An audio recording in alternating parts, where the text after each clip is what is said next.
باب ما یجزئ من الاضحیۃ، کون سی قربانی جائز ہے، قربانی کا جانور کیسے ہونا چاہیے اور اس کے کیسے اوصاف ہونا چاہیے اور کن کن عیبوں سے وہ پاک ہونا چاہیے۔ حدیث نمبر 387، حدثنی زید بن علی عن ابیہ عن جدہ عن علی رضی اللہ عنہ انہ قال فی الاضحیۃ سلیمۃ العینین والاذنین والقوائم لا شرقا ولا خرقا ولا مقابلۃ ولا مدابرۃ، امرنا رسول اللہ صلی اللہ علیہ وسلم ان نستشرف العین والاذن الثنی من المعز والجذع من الضأن اذا كان سمینا لا خرقا ولا جدعا ولا حرمة ولا ذات عوار فإذا أصابها شيء بعدما تشتريها فبلغت المنحر فلا بأس۔ حضرت علی رضی اللہ عنہ قربانی کے جانور کے بارے میں فرماتے ہیں اس کی دونوں آنکھیں اور دونوں کان ٹھیک ہونے چاہیے، یعنی کانوں میں بھی کوئی عیب نہیں ہونا چاہیے۔ جانور کا کان کٹا ہوا اگر ہو تو وہ عیب ہے، کان کٹا ہوا نہیں ہونا چاہیے، دونوں کان بھی صحیح سلامت ہونا چاہیے۔ اسی طرح دونوں آنکھیں بھی جانور کی صحیح سلامت ہونا چاہیے، اس کے دونوں پیر بھی ٹھیک ہونے چاہیے۔ قربانی کا جانور اگر لنگڑا ہو تو قربانی ادا نہیں ہوتی، اور وہ قربانی کا جانور دبلا پتلا بھی نہیں ہونا چاہیے اور عمر رسیدہ بھی نہیں ہونا چاہیے۔ نبی اکرم صلی اللہ علیہ وسلم نے ہمیں یہ ہدایت دی تھی کہ ہم اس کے آنکھوں اور کانوں کا اچھی طرح جائزہ لیں، قربانی کا جانور خریدنے سے پہلے اچھی طرح دیکھ لیں۔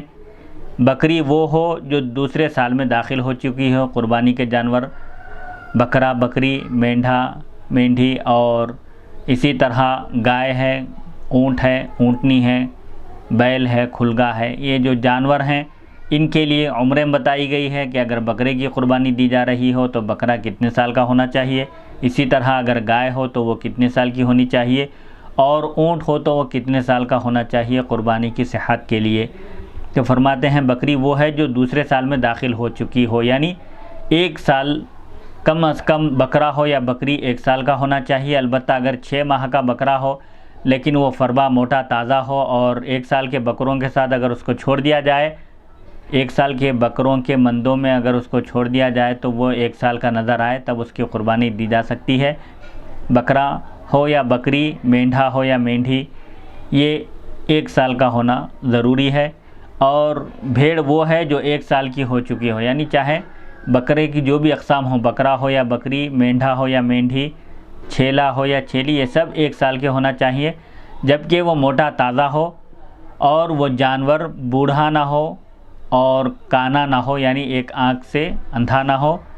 جب تم اسے خرید لو اور اس کے بعد کوئی عذر لاحق ہو جائے، خریدنے کے بعد قربانی کے جانور کو جب منحر لے جائیں، قربان گاہ لے جائیں، جب اگر کوئی عذر پیش آ جائے، یعنی جانور اگر معذور ہو جائے یا جانور میں کوئی عیب نکل جائے اور وہ قربان گاہ تک پہنچ جائے تو اس میں کوئی حرج نہیں ہے۔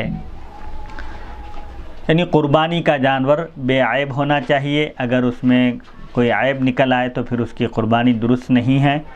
حدیث نمبر 388، قال ابو خالد رحمہ اللہ فسر لنا زید بن علی رضی اللہ عنہ المقابلۃ ما قطع طرف من اذنها والمدابرۃ ما قطع من جانب الاذن والشرقاء الموسومۃ والخرقاء المنقوبۃ الاذن۔ حدیث شریف میں ایک مقابلے کا لفظ استعمال ہوا اور دوسرے مدابرہ، اور ایک شرق اور ایک خرق کا لفظ استعمال ہوا ہے۔ اس کی تشریح کرتے ہوئے ابو خالد واسطی رحمۃ اللہ علیہ بیان کرتے ہیں، امام زید نے ہمارے سامنے اس کی وضاحت کرتے ہوئے، ان کلمات کی وضاحت کرتے ہوئے فرمایا مقابلہ کس کو کہتے ہیں؟ مقابلہ اسے کہتے ہیں جس کے کان کا کنارہ کٹا ہوا ہو۔ وہ جانور جس کے کان کا کنارہ کٹا ہوا ہو اس کو مقابلہ کہتے ہیں۔ ایسے جانور کی قربانی دینا جائز نہیں ہے۔ اسی طرح مدابرہ اس جانور کو کہتے ہیں جس کے کان کی جانب کٹی ہوئی ہو، یعنی جس کے کان کی طرف کا حصہ کٹا ہوا ہو اس کو مدابرہ کہتے ہیں۔ اور شرقہ اسے کہتے ہیں جسے داغ لگایا گیا ہو، جس کو داغ دیا گیا ہو۔ اور خرقہ اسے کہتے ہیں جس کے کان میں سوراخ کیا گیا ہو۔ جانور کے کان میں اگر سوراخ کر دیا جائے تو پھر وہ جانور بھی عیبدار ہو جاتا ہے، اس کی قربانی دینا درست نہیں۔